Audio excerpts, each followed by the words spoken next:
Distributary बामुपर्ष बंधरे Shri कोइली ठारू नुआपाटना जाए रास्ता उन्नतीकरणर भित्ति प्रस्तर स्थापन पर 2,47,360 टंका विनियोगरे गत 1.5 वर्ष हेब राज्य गणशिक्षा मंत्री समीर रंजन दास भित्ति स्थापन करथिले। पुरी जिला निमापड़ा ब्लॉक 4 छक देई जाइथिबा कुंडेई डिस्ट्रीब्यूटरी बामुपार्श्व बंधरे श्री कोइली ठारू नुआपाटना पर्यंत रास्ता उन्नतीकरणर भित्ति प्रस्तर स्थापन पर 2,47,360 टंका विनियोगरे गत 1.5 वर्ष हेब राज्य गणशिक्षा मंत्री समीर रंजन दास भित्ति प्रस्तर स्थापन करथिले।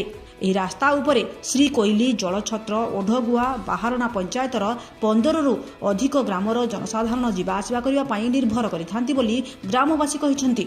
15 ମାସ ହେଲା ତ ଫଳକ ମରା ହେଇଛି ରୋଡ ହବ ବୋଲି କି ଆଗ କହିଲେ ଆଗ ରୋଡ ହେଇଯିବ ପଛରେ ଇଲେକ୍ସନ ଆଉ ତ ରୋଡ ସଇଲା ଇଲେକ୍ସନ ସଇଲା ସବୁ ସଇଲା ଆଉ ରୋଡ ଫୋଡ କିଛି ନାହିଁ ଆଉ। କିନ୍ତୁ ଦୁଃଖର ବିଷୟ ଏହି ରାସ୍ତାରେ ଦିନକୁ ଛୋଟ ବଡ଼ ଦୁର୍ଘଟଣା ଘଟିବା ସହ ଏହି ସବୁ ଗ୍ରାମକୁ ଆମ୍ବୁଲାନ୍ସ ଯାଇ ରୋଗୀଙ୍କୁ ଆଣିବାରେ ବାଧା ସୃଷ୍ଟି କରୁଛି ବୋଲି ଅଞ୍ଚଳବାସୀ ଅଭିଯୋଗ କରିଛନ୍ତି। ମେଡିକାଲ ପତ୍ର ଭଲ ମନ୍ଦ ଯୁଆଡେ ଗଲେ ବି ଆମକୁ ସେଇ ଖାଲ ଖଣାରେ ଯିବାକୁ ପଡୁଛି ପଡିକିରି ବି ଗୋଡ ହାତ ଭାଙ୍ଗୁଛି ଗାଡି ଗୋଟେ ସ୍କୁଲ ଗାଡି ବି ପଲଟିଥିଲା ପଲଟିଆ ସତ୍ତ୍ୱେ ବି ତାର କିଛି କାର୍ଯ୍ୟକାରୀ ହେଲାନି। मीडिया वाला भी आसिक नहीं थे उठेकि सी किसी कार्यकारी हेलानी।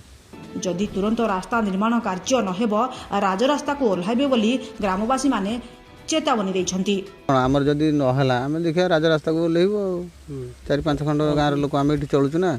निमापड़ारू शिशिर कुमार स्वाई रिपोर्ट DTV ओडिया। श्रीजीव को रत्न सिंहासनरू 1.5टी पद्म पाखुड़ा नथिबा जना पड़िछि। प्रत्नतत्व विभाग एही पथर नहीं